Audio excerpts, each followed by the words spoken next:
갈라디아서 2장 1절부터 10절의 말씀입니다. 바울은 오늘 본문 1절에서 14년 후에 내가 바나바와 함께 디도를 데리고 다시 예루살렘에 올라갔다고 말합니다. 바울과 바나바는 예루살렘 회의 이후 2차 전도 여행을 떠나기 전 심하게 다투고 헤어집니다. 사도행전 14장의 기록을 보면 바울과 바나바가 함께한 1차 전도 여행은 수리아 안디옥 교회로 돌아오면서 마무리가 됩니다. 그리고 성경은 바울과 바나바가 그곳에 오랫동안 머물렀다고 기록하고 있습니다. 그리고 사도행전 15장 1절에 할례와 모세의 율법을 주장하는 유대주의자들이 수리아 안디옥 교회에 등장하면서 바울과 바나바와 유대주의자들 사이에 적지 않은 다툼과 논쟁이 일어납니다. 이 일로 안디옥 교회는 바울과 바나바와 몇 사람을 예루살렘으로 보내어 이 문제, 즉 할례와 모세의 율법을 행하는 문제를 해결하려고 합니다. 따라서 바울이 언급한 14년의 기간은 사도행전 14장부터 15장의 기록을 근거로 보면 바울이 아직 바나바와 함께 있었고 예루살렘에 동행했던 것으로 보아 1차 전도 여행을 마치고 수리아 안디옥 교회에서 머문 기간일 가능성이 매우 높습니다. 또한 오늘 본문에 바나바 이외에 디도라는 인물이 등장하는데 안디옥 교회가 바나바와 바울을 예루살렘 교회로 보내면서 몇 사람을 동행시켰다라는 기록을 통해 이방인 그리스도인이었던 디도가 동행했을 것으로 합리적 추론이 가능합니다. 바울은 자신이 예루살렘을 방문한 것은 계시를 따르는 것이라고 말합니다. 바울은 복음을 누구에게 들었거나 배운 것이 아니라 복음이신 예수께서 자신에게 직접 나타나셨음을 선언했습니다. 바울이 예수를 만난 직후 보지 못하고 있을 때에도 예수님은 바울이 어떤 인생을 살아갈지 보여주셨습니다. 이후 바울의 인생은 자신의 계획이 아닌 주님을 따르는 인생을 살아갑니다. 바울이 말하는 자유는 내가 하고 싶은 것을 하는 것이 아니라 주님이 원하는 것을 따르는 것이 자유라고 말합니다.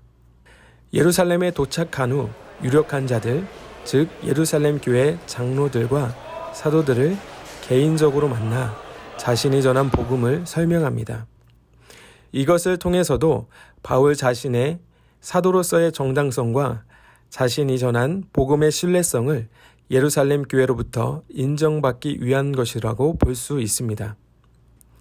그렇게 함으로 지금까지 이방에 전한 복음 전파 사역과 앞으로도 전할 복음 전파 사역에 걸림돌이 되지 않기를 바울은 원했습니다. 예루살렘에 온 디도는 거짓 신도들로부터 할례를 강요받습니다. 그 이유는 디도는 그리스인으로 그리스도인이 되었지만 할례를 받지 않았기 때문입니다. 디도에게 접근했던 거짓 형제들이 바울 일행을 찾아온 이유는 이들이 그리스도 안에서 누리는 자유를 관찰하여 다시 율법의 종으로 만들기 위함입니다. 율법은 자유를 주지 않습니다. 율법에 종속되게 대하여 율법의 종이 되게 만듭니다. 율법을 지키는 것이 왜 즐겁지 않습니까? 자유가 없기 때문입니다. 바울이 전한 복음은 율법의 행위 자체를 부정한다기보다 율법으로는 결코 의로워질 수 없다는 것입니다. 그렇기 때문에 할례를 행하거나 행하지 않는 것, 모세의 율법을 행하는 것과 행하지 않는 것으로 구원받을 수 없다는 것입니다. 그럼에도 불구하고 유대주의자들은 율법을 행해야 한다는 주장을 바울은 반박하는 것입니다.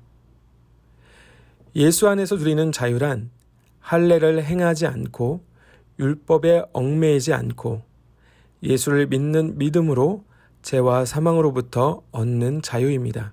바울은 한순간도 그들의 요구를 받아들이지 않았습니다. 그 이유는 복음의 진리가 항상 우리 가운데 있게 하려는 것이었습니다. 복음의 진리란 자유입니다.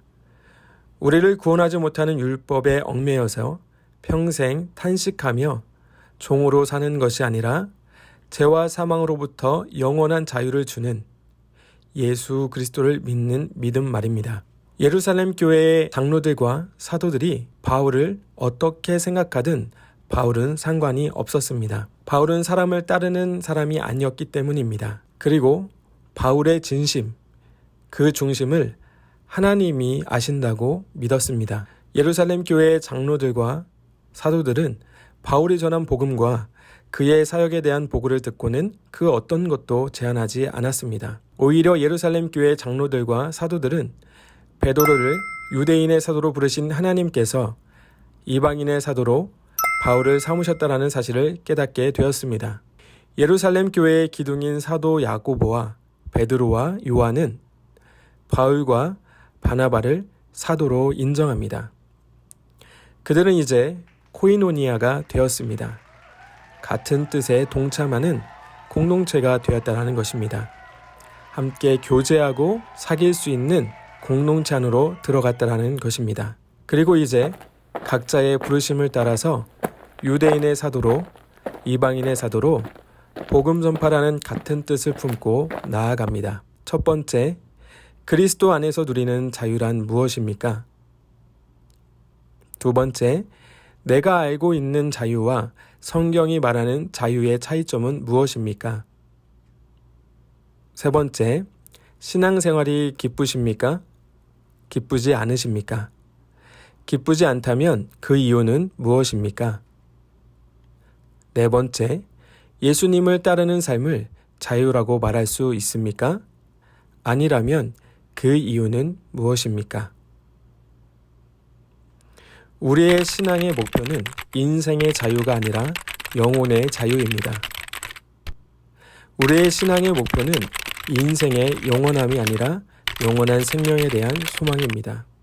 내가 하고 싶은 것을 하는 것, 내가 하기 싫은 것을 하지 않는 자유가 아니라 주님을 따르는 자유, 주님께서 원하시는 것을 행하는 자유, 예수 안에 있는 참 기쁨의 자유를 오늘 나눔을 통해서 누리시는 여러분들이 되시기를 주님의 이름으로 축복합니다.